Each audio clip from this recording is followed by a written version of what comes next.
우리 주일 말씀의 실제 함께 나누겠습니다. 제목은 본이 되십시오. 본이 되라 그러는데요.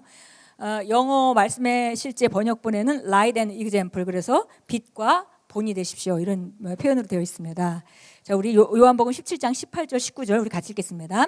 아버지께서 나를 세상에 보내신 것 같이 나도 그들을 세상에 보내었고 또 그들을 위하여 내가 나를 거룩하게 하오니 이는 그들도 진리로 거룩함을 얻게 하려 함이니이다.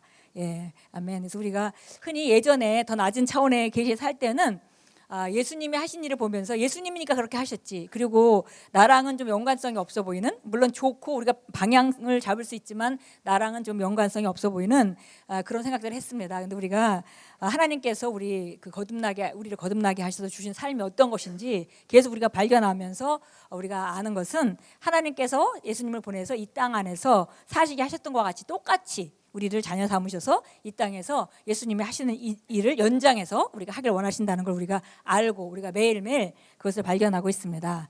보니까 아버지께서 나를 세상에 보낸 것 같이 나도 그들을 세상에 보낸다, 그렇게 하였고요. 그 다음에 내가 거룩한 것 같이 그들도 거룩하게 하려고 한다, 이렇게 말씀하셨습니다. 예수님이 우리를 거룩하게 하셨습니다.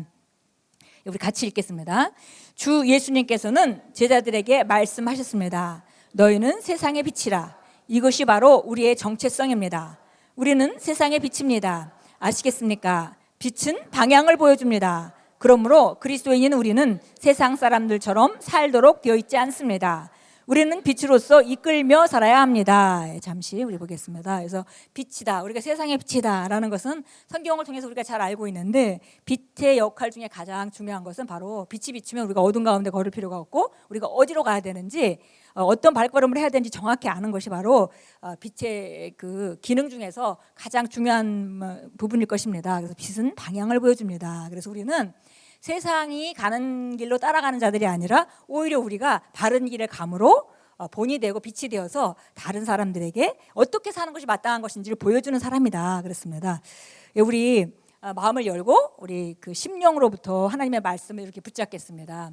하나님의 말씀이 우리 심령 안에 들어가면 우리가 이걸 진리로 인정하고 우리가 심령으로 정말 온유한 마음으로 받을 때 우리 안에 믿음이 창출되게 되어서 우리 삶은 더 이상 예전과 같지 않고 변할 수밖에 없습니다. 가슴을 열고 다시 우리 마음을 다해서 우리 바울은부터 계속 읽겠습니다. 바울은 디모데에게 말했습니다. 오직 말과 행실과 사랑과 믿음과 정절에 있어서 믿는 자에게 본이 되어 당신은 그리스도의 편지이기에 절대 해서는 안 되며 또 하지 말아야 하는 일들이 있습니다. 당신은 방향을 제시해 주는 빛이므로 스스로를 거룩하게 해야 합니다. 예수님께서는 제자들을 위해 자신을 세상적인 것들로부터 구별하셨습니다. 그분께서 자신을 거룩하게 하신 것은 바로 제자들을 위해서였습니다. 이것이 바로 오늘 본문 말씀의 주제입니다. 하나님께서는 당신이 주변에 믿지 않는 자들을 위해 자신을 거룩하게 할 것을 기대하고 계십니다. 그분은 당신이 그리스도를 영광스럽게 하지 않는 것들로부터 스스로를 구별시키기를 기대합니다. 예수님께서는 말씀하셨습니다. 이같이 너희 빛이 사람 앞에 비치게 하여 그들로 너희 착한 행실을 보고 하늘에 계신 너희 아버지께 영광을 돌리게 하라. 당신의 일터에서 당신의 빛이 빛나게 하십시오. 당신이 학생이라면 학교 안에서 반짝이며 타오르는 빛이 되십시오.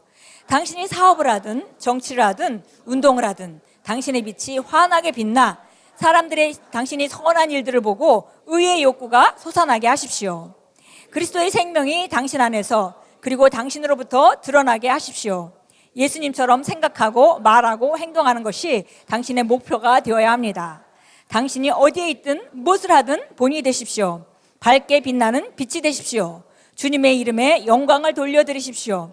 그것이 바로 당신의 삶의 목적이기 때문입니다. 아멘. 그래서 우리가 일터에 있다면 일터에서 정말 빛나는 빛이 돼야 되고, 또 학교에 있다면 우리가 학교에서 정말 타오르는 빛이 되라 이렇게 말씀합니다. 이것이 하나님께서 우리를 향해서 가진 뜻이고 또 우리 삶을 통해서 기대하시는 바입니다. 점점 더 빛나, 우리 빛이 점점 더 빛나서 주위에 많은 영향력을, 선한 영향을 끼칠 수 있도록 하나님께서 우리에게 그 모든 필요한 것들을 주셨고 또 지금도 인도하고 계시고 그리고 또한 기대하고 계십니다. 그렇게 우리를 만드셨기 때문에 기대하는 것은 당연하겠죠. 그래서 보니까 예수님처럼 생각하고 말하고 행동하는 것이 당신의 목표가 되어야 합니다. 그래서 보니까 우리가 우리 자신을 거룩하게 한다라고 얘기할 때 이것은 거룩하다 하면 굉장히 좀 추상적인 단어가 될 수도 있겠는데요. 우리가 정말 세상으로부터 구별돼서 하나님 말씀대로 기능하는 것을 이제 말하는 것이죠. 우리가 예수님처럼 생각하고 말하고 행동하는 것이 우리의 목표가 되어야 한다 이렇게 말씀했습니다. 우리가 정말 모두 한 사람 한 사람이 지속적으로 성장해서 예수님같이 생각하고 말하고 행동하고 그렇게 환경을 다스리고 산다면 정말 교회의 모습이 어떨까요?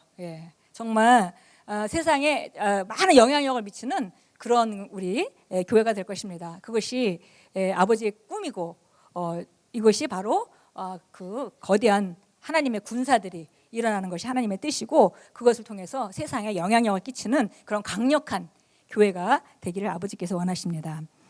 참고 성경 제가 한번 읽어보겠습니다. 요한일서 2장 15절인데요. 세상에 있는 것들도 사랑하지 말라. 누구든지 세상을 사랑하면 아버지의 사랑이 그 안에 있지 아니하니 이는 세상에 있는 모든 것이 육신의 정욕과 안목의 정욕과 이상의 자랑이요 아버지께 속한 것이 아니니라. 세상에 속한 것이기 때문이다. 그렇게 말하면서 정말 이 세상도 다 지나가고 하지만 하나님 아버지 뜻을 행하는 것만 영원히 남는다라고 말씀합니다. 디도서 1장 11절 13절인데요. 이는 구원을 주시는 하나님의 은혜가 모든 사람에게 나타나서 우리를 가르치시되 불경공과 세상 정욕들을 거부하고 우리로 신중하게 의롭고 경건하게 이 세상을 살아가게 하시며 복된 소망과 위대하신 하나님이시며 우리 구주이신 예수 그리스도의 영광스러운 나타남을 기다리게 하셨으니 그가 우리를 위해 자신을 주신 것은 우리를 모든 죄악에서 구속하시고 자신을 위해 정결케 하사 선한 일에 열심을 내는 친백성이 되게 하려 하심이라. 그래서 디도서에서 그 앞에 이제 어떻게 우리가 행동하고 살아야 되는지 여러분이 고용인이라면 고용주에게 눈가림만 하는 그런 사람으로 일하지 말고 정말 하나님 앞에서 하듯이 그렇게 하십시오라고 이렇게 삶의 모든 그런 그 말씀에 따른 그런 삶의 모습들을 말해주면서 하는 얘기입니다. 바로 이렇게 하나님께서 우리를 계속 가르쳐 주셔서 불경건한 것, 정욕들을 세상 정욕에 따른 것들을 전부 거부하게 하고 그다음에 정말 신중하게 의롭고 경건하게 세상을 살아가게 하셔서 정말 하나님의 영광을 나타나게 하기 위해서 하나님께서 예수님을 우리에게 보내주셨다. 그리고 주님께서 자신을 우리에게 주셨다. 이렇게 목적이 아주 분명하게 나와 있습니다. 그래서 우리가 예수님을 통해서 받은 그 생명, 그 삶을 가지고 우리가 정말 바른 삶을 살고 빛나는 삶, 영향력 있는 삶을 살아서 하나님 아버지께 영광을 돌리는 것이 하나님의 분명한 뜻이었음을 우리가 성경에서 여러 구절에서 우리가 볼 수 있습니다. 우리 함께 기도합니다. 하늘 아버지, 제 안에 역사하시어 당신의 기쁘신 뜻을 위하여 소원을 두고 행하게 하심을 감사드립니다. 당신의 사랑이 제 마음에 부어졌기 때문에 저는 세상이나 세상에 속한 것들을 사랑하지 않습니다. 저의 관심은 오직 당신께만 두며 매일 당신을 사랑하며 찬양합니다. 오늘 그리고 언제나 저의 삶은 당신의 영광을 위한 것입니다. 예수 이름으로 기도합니다. 아멘.